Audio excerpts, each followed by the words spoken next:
I'm not an expert in music. I know that there's no real way to write music, that the tastes of the listener are greatly erratic. It's of course subjective what tracks we consider good or bad, purely based on how it resonates with us. Objectively, we can talk about how music is placed in a video game, and what reactions it evokes from the player. It's one thing for a track to be amazing to listen to, and another to place it completely at random within a game.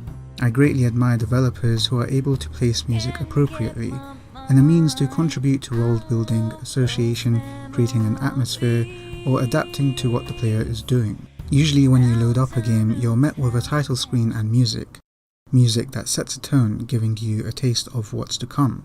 One of my favourites is Somnus from Final Fantasy XV. Yoko Shimomura performs a beautifully solemn tune on the piano, shortly followed by a violin and cello, which makes the melody feel grandiose. It evokes this feeling of solitary and sorrow.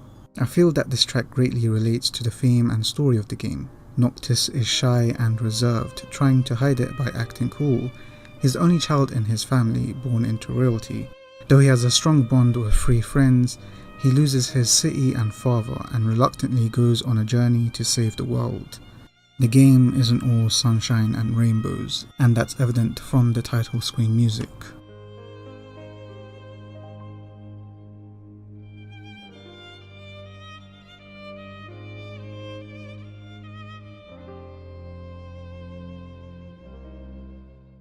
Similarly with Dark Souls, you're met with another beautiful yet somber melody.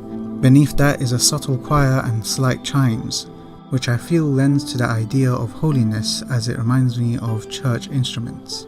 The sadness evoked in the tune feels reminiscent to the idea of the afterlife. It alludes to the concept of life and death, which I think goes hand in hand with the themes the game explores. Dark Souls doesn't have a story that's told through cutscenes or dialogue. There are texts to read and environments to explore, leaving plenty of room for interpretation. I think that sense of mystery and apprehension is appropriately traced throughout Souls of Fire. Additionally, music seldom plays whilst you're playing, adding to that feeling of loneliness, and it makes those moments where it does more stimulating.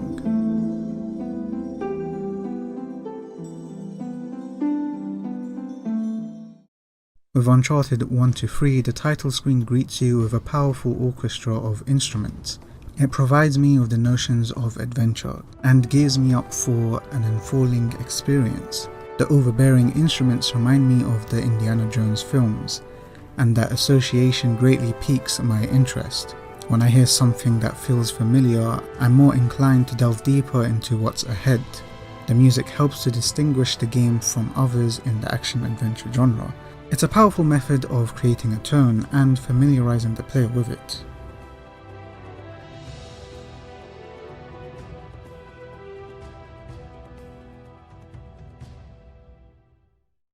Persona 5 Royal is one of my favourite games of all time. I'd even go as far as put it in the number 1 spot. There are a number of things that I think the game does exceptionally well, but the music is what sticks out to me the most. It's what drives me to recommend the game to others, because the music is too good to pass up. So if you haven't played it yet, you should. One of my favourite tracks is Life Will Change, which usually plays when you reach the climax of infiltrating a palace. The use of the electric guitar, drums, trumpets, and the whole assortment of instruments are used in such a way where they complement each other and energizes the player. I never get tired of listening to it every time I get to that kind of point in the game. Final Fantasy VII is another favourite game of mine, and when the remake was announced and they showcased the revamped soundtrack, I was beyond excited. The game has a rich story, memorable characters, and my favourite Final Fantasy soundtrack. When I played the remake for the first time, I actually got teary-eyed when I heard iconic tracks from the original. When the music erupts into Let the Battles Begin, I couldn't help but get emotional and bask in all its glory. It hit me right in the gut. It's just one of those tracks that never fail to pump me up. There are a lot of crescendos in the track which never fails to engage me, encourage me to keep fighting. During a particular segment of the game, you can hear the music transition into a softer version of the track, once again erupting as soon as you got into combat. I love this because the momentum isn't really lost. it just explodes when you get into combat. It's definitely an iconic piece of music, and a battle theme that I'm never tired of hearing.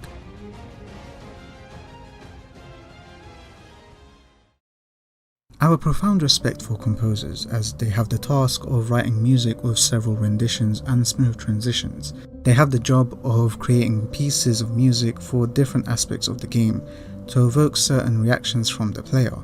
In a game like Assassin's Creed 2, you'll hear Home in Florence playing during most of your time exploring that city. You'll associate the music with that location, and it helps to create the tone for that setting. It feels somewhat authentic to the historical period and makes the player feel like they're in a faithful recreation of Italy during the Renaissance. World building with music is extremely useful if a game wants to set a specific tone, to inform the player of what they should be feeling. Adaptive music is a very cool feature in video games. It's dynamic and it helps to tell the player that their actions are significant. In Devil May Cry 5, another favourite game of mine, during battle encounters the intro music will loop until someone lands a hit, where the music will then transition into the pre-chorus of the song. This part of the song will loop between the ranks D and B, and the drums become more intense at rank A.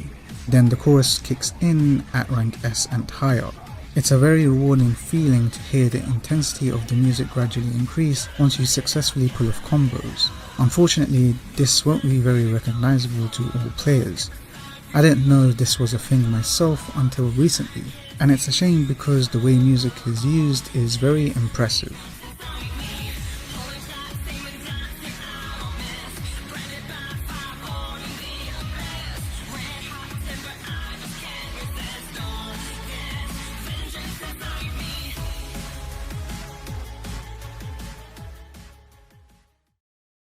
I think where games fail these days are with transitioning between tracks. Usually music will just fade in and out, which I think is pretty lazy, but I don't blame the composers for that. It must take a lot of skill to come up with numerous transitioning tunes for different tracks. Some games will also just abruptly stop the music with a sound effect and then continue to play another track. I'm of the opinion that Japanese games are the ones with the best soundtracks, which you might be able to tell given that there are a lot of games in this video that are Japanese. You have franchises like Persona, Final Fantasy, Pokemon, Super Mario and Metal Gear, just to name a few. Compared to a majority of Western games, the music just hits different. The soundtrack of a game is a huge deciding factor on how much I enjoy playing a game. If the music doesn't complement the gameplay or narrative, then I won't hold it at such a high regard at all. Music is a powerful medium, and I commend games that are able to wield it effectively, to a degree that it makes the games more enjoyable. Being exposed to a number of franchises like Persona or Devil May Cry has introduced me to some of the best pieces of music I've ever heard, and I'm grateful for it. When I hear a game has an amazing soundtrack, I feel more inclined to play it. Video games have become so much bigger and better over the years, and I'm grateful to have witnessed the evolution of their music.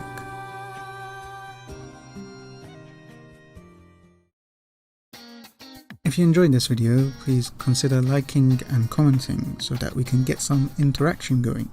If you want to see more stuff like this, consider subscribing, and if you're already subscribed, thank you, it really does mean a lot to me. And I'll see you in the next video.